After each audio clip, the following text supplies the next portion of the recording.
All right, everybody, we're gonna start a jump technique session with my man, Mark Shkreli, D3 basketball player from Mount St. Vincent.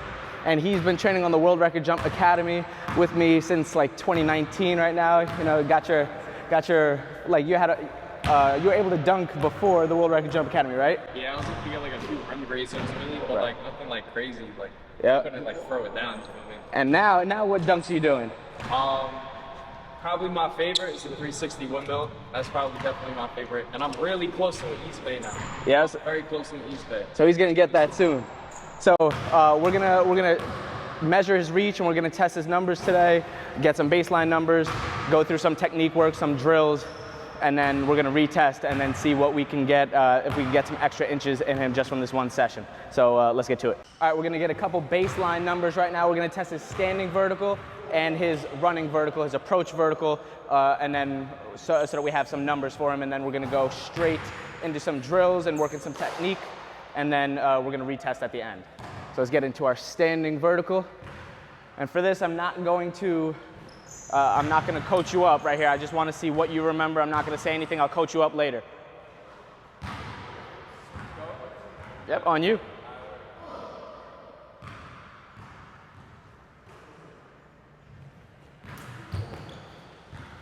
Good. Good. Right there. Okay. Measure that. We got 120 plus 5.5, 125.5. 125.5 minus your standing reach of 94.5. Correct. 94.5. So that's a 31-inch standing vertical baseline. And now let's go into our approach vertical. Do you want more space? Do you want me to move the vertex a certain type of way? All right, again, no coaching here, no points. I'm just letting him do his thing, and then we'll get into the coaching points because I already see a lot that we can work on. No coaching for right now. I just want to see what you naturally get. Okay.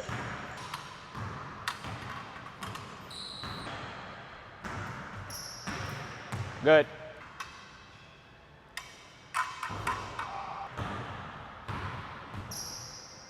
Nice.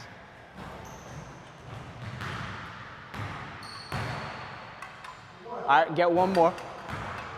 Yeah, one more just because you hit him. I want you to keep on going until you don't hit.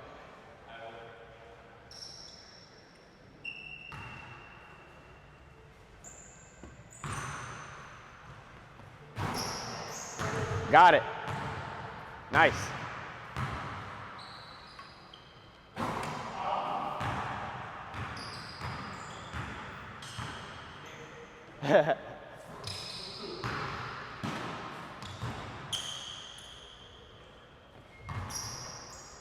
There you go.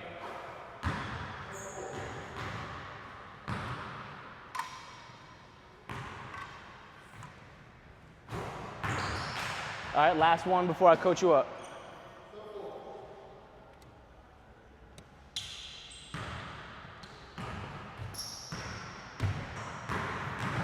$120 plus 14.5. We will.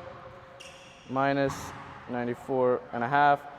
So that's your 40. Yo, what? So that's your 40. I could definitely get higher than that. I know, so, and we will, because I still see a lot of things, and we're gonna set up the camera now. So first we're gonna work a couple drills. All right, going back to the basics, we're gonna do our push to penultimate drill right here. So one thing I was noticing on your approach jump, you were dipping that chest a lot. And so you can dip your chest, but we have to make sure that both ground contacts are still ahead of where our center of mass is. So if the further forward our chest is, the more our center of mass is gonna be forward. So I want you to try to think chest back a little bit more, and also just placing that foot a little bit further out in front of us. So here we're gonna go push to penultimate, super aggressive. We're gonna get 5 aggressive reps right here. So we're gonna be leaning forward, arms are here, and then we're really just focusing on that foot placement. We're gonna get 5 aggressive without a jump, and we're gonna get 3 with the jump. Arms in front, good. Start with those arms in front. Ooh, yep, and then throw them back. Good. Sit back. Sit back. Let your chest be back further. Good.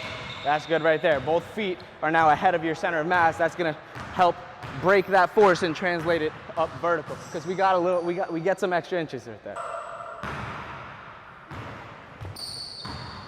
Good, and this is a test that we can do to make sure we're not leaking that energy. Because if we're drifting forward on just a push to penultimate drill, which is just literally like a one-step, two-step drill, then that means that something is wrong. And then when we add speed, we're definitely going to drift. So the fact that we're able to go vertical here or even somewhat backwards is a good sign that we'll be able to add more speed into our approach. But sometimes you have to start small with the approach and then increase the distance as we go on. And this way we'll have like an instant replay slow-mo so I can see exactly where your chest is.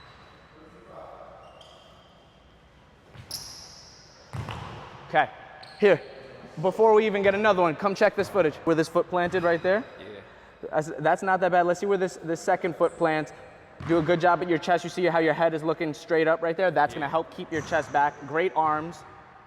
You see how much you're drifting forward right there? Yeah. So I want you to, if you want to mark with a cone, I have a cone, or if you want to just go all natural, I want you to still take off from a little bit closer to the vertex. So you took off a little bit too far away, but everything else was good. I like the foot placement. It was just, you did everything correct, but then you saw, oh crap, I have to jump out to get the vertex because you were too far away. Yeah. So let's do the same thing. You were really close to touching it, like check it. You were really, really close to checking it. If I can get back.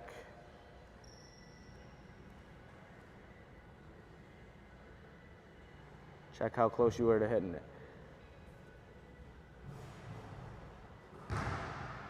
You were right there. Yeah. Your hand literally just missed it. So let's go get that again, right there. You're still drifting so much, and your hand, you're kind of turning and you're missing your hand. Your hand is coming like slightly in front of the vertex. If you're coming in with your left, right? Yeah, so you're coming in with the left, right and reaching with the left. So right here, you're turning a little bit too much, so you might want to start your approach. If you're coming straight on, start a little bit curved right here so that you're right here, and when you hit the vertex, your hand is kind of perpendicular towards it rather than kind of curling. There we go. There we go. That's an inch right there. That's 2. Nice foot. So right there. Perfect position. You see how the arms are all the way back. We're getting all the stretch in the pecs and in the chest. Right there, head is up, still looking at the vertex, trying to keep our center of mass back. But you're a little bit of a hinge jumper. That's why I think when you start strength training, especially those glutes, you're gonna see some crazy increases. Beautiful strike. So striking the arms at the same exact time as the foot, right there. A hair closer. I want you to jump a hair closer to the vertex. All right, let's go again. Good. On your standing vertical, your head was kind of up, and that's kind of cricking the spine. And we want to keep the spine in line, so allow the head to go wherever the back goes. Pretend that you don't have the ability to do this. What that's going to do, one, having your spine in alignment is going to produce more force, and 2, you get an extra benefit of now psychologically you're like, oh crap, I can't see, so now your body's more inclined to snap fast so that you can see it, because your body likes to see things. So right now we're just gonna stand nice and extended, and then we're gonna go through that full range of motion and explosive down up without jumping. But it has to be fast down, fast up. All right, let's get 5 reps here. Come out of it faster. So you're here, you're getting stuck here. I want you here, get up and out. Glutes through. Good, faster. 2, 3, 4, last one, 5, okay? I want you here, and I want you breaking it down further. I want you to snap and get it down fast. So it's just the snap down now. So we're separating out the down up, and it's just focusing on the down portion, because I know you can get down faster. I know you can get, so right now you're here and you're throwing the arms back so much to where your chest is dipping.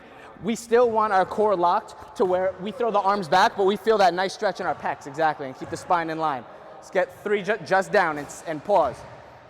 Pause there at the bottom. So right here, we're here, and then pause. Good. 2, get 3 more. 3, 4, pause there, 5. All right, so my man Mark hit 31 inches standing vertical in our baseline numbers. We're gonna see if we can improve that right now with some coaching.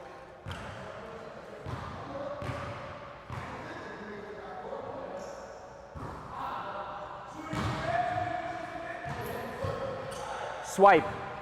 You're all the way back there loading up and swiping. It's just too much timing. You're gonna have to time your jump, time your arms with the peak of your timing. Make it simple for yourself. Go up straight, stab and push. There we go. That was beautiful right there, because everything, he landed perfectly straight underneath there. We're gonna replay that. That looked really good. All right, so Mark is getting water right now and resting. We're gonna go straight to, we're gonna finish off the jump technique session with our max approach vertical, see if we could increase it further from where you're at, 42 right now, right? 42 inches right now, so we were able to improve his max vertical by an inch and his standing vertical by a half a prong right now. So we'll see if we can get a little bit more. But a lot of this, so that's standing vertical. What I recommend for Mark is gonna be to start really incorporating that strength training into his regimen and strengthen up those legs, strengthen up those glutes. He's actually more glute dominant than when I used to, than when I last trained him. So he needs to strengthen up those glutes, and he also needs to strengthen up those quads. Over time, that's gonna help his standing vertical and with his running vertical as well. So we're gonna see what we can do for his running.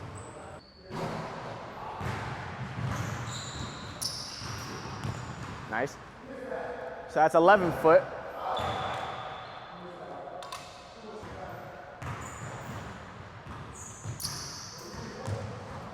Nice.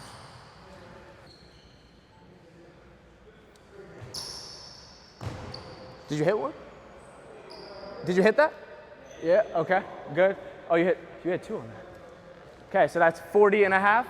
As jumpers, we need to not get too excited and make sure that we rest at least 15, 20, 30 seconds in between each rep. We're using the phosphocreatine system here for our power development, which basically means that we need to rest in order to replenish that sort of energy. With certain type of activities that last more than just like a couple seconds, we use our carbohydrates and our anaerobic system, our aerobic system. Here we're using the phosphocreatine system, and it takes the body a couple seconds to kind of replenish to that 100%. So it's pointless in trying to do anything more than just going rep after rep after rep. We're just gonna get too fatigued and too tired.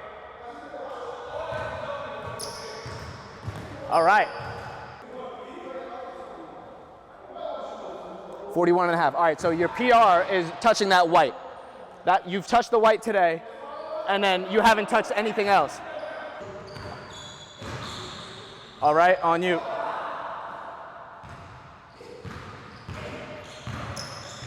Oh, that was a good looking jump. Nice penultimate, man. You see that? It literally looks like you're doing a split. That's awesome. Arms are back, chest is up. That foot strike, oh, you're right there, but that foot strike, that right foot down as fast as possible, because our center of mass is going forward. So we optimally, we want both behind. I can't literally show you, but we want both in front of our center of mass. But the longer this foot takes to come forward, our center of mass is still going, and then we're in this position now where this is producing force straight up. With our horizontal momentum is going to go this way, and this one's braking us. So optimally, we'd like both in the same direction, because 2 brakes are better than 1. So that's something that we can focus on, is just getting that hip and that leg striking faster. But so that's a wrap for today's session.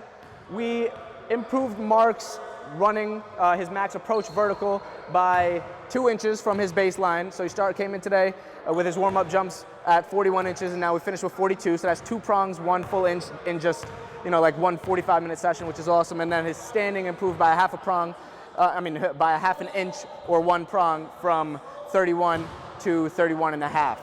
And we're just gonna keep on working that. We only did a couple drills. A lot of it were just these fine little coaching points. So not every time it's just, a certain type of drill. It's more along the lines of what the athlete is thinking and using the athlete's strength that the athlete already has. and kind of getting him to think in different type of ways. So hopefully you guys can listen to that type of coaching and what I'm saying and tell yourself that, and over time you will start to be able to coach yourself, and that's when your vertical really skyrockets. And that's a wrap for our jump technique session. And just by tweaking his form a little bit using techniques from the World Record Jump Academy, we were able to instantly increase his vertical, which is absolutely awesome. Both his standing and his max approach vertical increased today. Now, in this 3-day vertical jump masterclass, you now have a specific vertical jump workout. You have 3 exclusive jump techniques to increase your vertical, and you've been provided with real-life examples of how to apply these techniques to improve your jump technique so you can instantly jump higher. But with all that said, one jump workout isn't going to completely transform your vertical, and you need a system. And there are many more than just 3 jump techniques and drills. The World Record Jump Academy is my all-inclusive 12-month vertical jump program with 3 different adaptations we force upon the body to ensure you maximize your jump. The Academy includes 3.5 hours of vertical jump video training on technique, jump nutrition, rest and recovery for jumpers, jumpers knee protocols, shin splints protocols, the AOA jump warm-up and cool down, which adds inches to your vertical before you even begin training. Over 20 of our athlete jump technical breakdowns where I literally draw on the video while playing so you can visually see how to manipulate jump form to instantly increase your jump. And the Academy also includes upper body training, so you have a full program and not just lower body work. So if you'd like to take your training to the next level and get started with me, you can click the first link in the description or visit againstodsathletics.com/worldrecordjump. That concludes your training for now. I'll see you guys in the Academy.